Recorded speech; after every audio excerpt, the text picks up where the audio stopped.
Imagine if every day you thought your legs were going to fall off from the amount of pain running through them. Imagine if you started blacking out at various points during the day. That was Allie Hilfiger, the daughter of renowned fashion designer Tommy Hilfiger, revealing the excruciating pain she suffered for years while battling Lyme disease. Her ordeal began at the age of 7 when she was bitten by a tick. Her test for Lyme disease was inconclusive, so, along with the often unbearable pain, years of misdiagnosis followed. At first, she was thought to have nothing more serious than growing pains.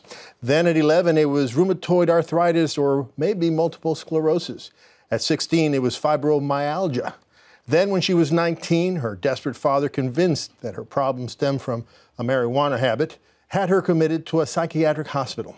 It was only after she left the hospital that she was finally correctly diagnosed. Hilfiger is now telling the entire story of her long and painful struggle in her new book, Bite Me: How Lyme Disease Stole My Childhood, Made Me Crazy, and Almost Killed Me. Allie Hilfiger joins me now. Allie, welcome. Thank you so much for joining us. Hi, thank you so much for having me. This is a wonderful book. Thank you. It's really riveting and harrowing, I have to say, but also funny. Thank you. You have a good sense of humor in between all the pain. Thank you. When your mother first saw that little tick on your belly when you were a little kid, about 7, she did everything she was supposed to do. She plucked it off with sterilized tweezers. She put it in a test tube, brought it for testing, but it came back inconclusive on the negative side of the spectrum. How could that be, since you did contract Lyme disease? How could they have made such a mistake? Unfortunately, my story is no different than many others in that many people's blood tests come back inconclusive or with false negatives, sometimes even with false positives. However, most of the cases is false negatives. You know, we have very archaic testing, and that's what we're trying to figure out. We're trying to, yes. After all these years, you're still archaic. Yes, we're trying to figure out a better way to diagnose and test. So, give us a sense of how your health began to deteriorate, what happened to you mentally and physically, and how that affected your entire childhood. Right. Well, I started out with pain in my legs and my joints and my knees and my muscles, strep throat and headaches. And, it was difficult because I thought that maybe other people had this pain. And when I found out that they didn't, I felt different. And when they couldn't figure out what it was, there was no solution, then I felt like I was a baby. And then I had a major snowboarding accident at the age of 13, and the Lyme disease, or what was happening to me, seemed to have been exacerbated. And it went to my brain, and I started having fainting spells, a lot of cognitive issues. My reading skills went down the drain, and my memory and retention skills went out the window. You carried a camera around so that you could photograph and film things so that you would remember them. Yes. As a kid. Unbelievable. Yes. And the worst part of it, what was so striking and sad to me, the worst part of it was not even all this pain for you. It was that people didn't know what you had, and you... Tell us about that. Well, it's kind of lonely because you feel a certain way and you're told, oh, it's this or it's that, but there's nothing we can do about it, and you're probably going to be okay. And when the symptoms keep getting worse, and, I don't want to sound like a complainer to my parents, who were doing everything that they possibly could, bringing me to all the doctors. And, it's really scary not having answers. And at one point, I just shut my mouth. I just kind of gave up. And I said... So you put up with all the symptoms. You put up as if, you were kind of like you were poisoned every day. You were suffering from poison, but you had to put up with it because you said, well, Yeah. I thought everyone was just as tired as I was. It's beyond a fatigue that you'll never understand. And it came to a head where the symptoms were completely unbearable and unignorable. Mm-hmm. It was impossible to ignore that there was something seriously wrong. Now, it got to a point, as I said in the introduction, where the things that you said were so odd, and some of the things that you did were so bizarre, that your father, as I said, assumed that you had a marijuana habit, because in fact, he went to you one time and said, what can I do for you? So the only thing you can do for me is give me more pot. And why was that, by the way? Well, the marijuana helped the nausea, the chronic debilitating nausea, and joint pain. And I was tired already, so it sort of didn't make a difference. And, it got me through some really painful times. So physically. He decided that the only thing he could do was commit you to a psychiatric hospital. Yes, I mean... Physically, he did. Physically. On top of that, I was suffering from a nervous breakdown and not making sense. I wasn't able to put sentences together. I was babbling and talking to myself. I mean, I had gone crazy. Psychotic. Psychotic. It was psychotic. But that was part of the Lyme disease. That's correct. That's correct. A lot of people with Lyme do have psychotic breaks and sometimes don't return from them. So I'm very lucky and very grateful that he'd put me in the hospital. Thank God. Well, you're grateful now, but sometimes you say that you think about it, it still makes you mad. But that saved your life. It did. Explain how that. Well, when I went into the hospital, I was very angry, and I had no idea why I was there. Waking up in a psychiatric ward is nobody's dream. It was actually quite the opposite. It was a nightmare. And as the time went on, I met a wonderful doctor there, Dr. Ellen Shander, who's based out of Stamford. And she really listened to me and took me seriously as a person.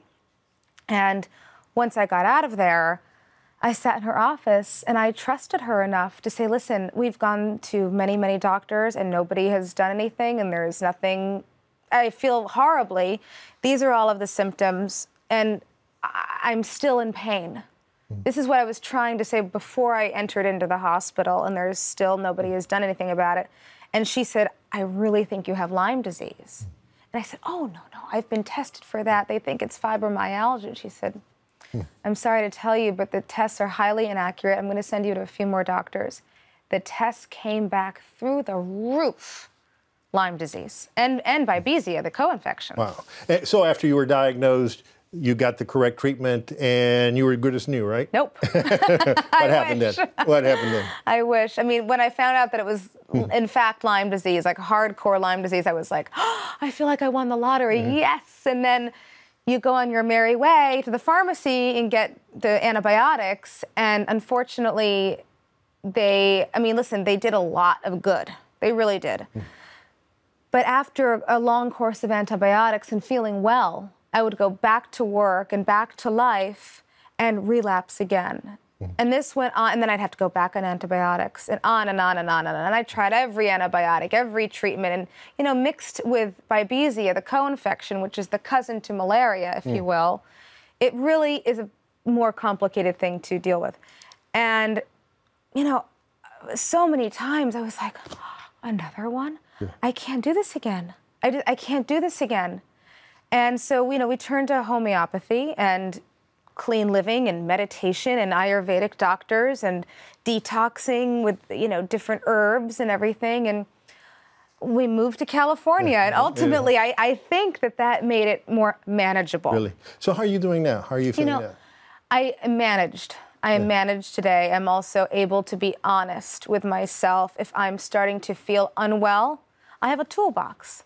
And I can dive into that toolbox and call different therapists or healers or doctors and do different meditations, go on different diets, go and, see people who make me feel better, go to a place that makes me feel well and say, listen, I have to do a little bit less. And I'm kind of I'm an ox in the Chinese zodiac and a real worker. And I'm also a new mom. So, my energy level can be compromised sometimes, and I have to be honest about how I feel, and I have to be able to say, listen, I need to take a little bit of a break and take care of myself. And is Lyme disease only gotten with a bite from a tick? Can you pass it on to your child, for example? That's not proven right now. Researchers are looking into all of that. Unfortunately, when I became pregnant, I had a lot of doctors test me, and, they said I was clear of active Lyme. Of course, my system flares up sometimes because it was damaged for so many years. So, there's no proof yet. They're looking into all of that. My baby girl is healthy as can be and healthy and smart, thank goodness. And, maybe other insects could pass it on. Oh, other insects. I think.